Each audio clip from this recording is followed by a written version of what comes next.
All right, guys, so we got Boise Spudwebbs and then the Deaf Kreffens. So Boise Spudwebbs are the new basketball team in Idaho, obviously. Their backing is Idaho Orb Weavers or the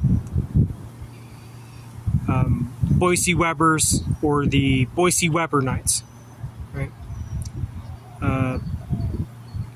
But the main one, of course, a very classic royal team, the Boise Spudwebbs, due to potatoes and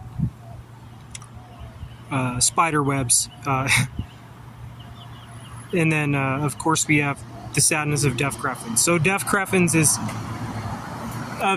so that was called BME Pain Olympics. That's what they called that then, was BME Pain Olympics. And I said the men who suffered from being, like, afterwards, the guys who got really sick and fucked up after they chopped their own dicks off on camera, because Deaf Kreffens were guys who chopped their own dicks off on camera while high on PCP, and then they sold that videotape, right?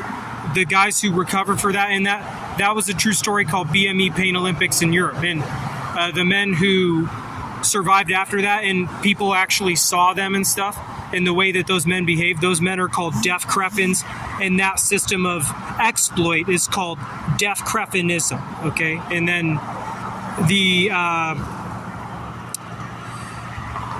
Boise Spudwebbs is a new addition we need for first basketball team in Idaho, because, I mean, what else can we do? And then we have the Grand Quarter Hotel, right? But Deaf Kreffens is the very sad reality we live in now, where guys watch a lot of pornography and develop trauma from that, both physically and emotionally, a crooked penis from watching too much porn, and mental problems from that. And then they end up high on PCP in the streets. And in certain cases, they chop their own dicks off with a karambit while filming themselves. And then they try to sell that as a tape, right? That happens in rough parts of the world where people get really desperate, where it's very starved out sexually from pornography, right?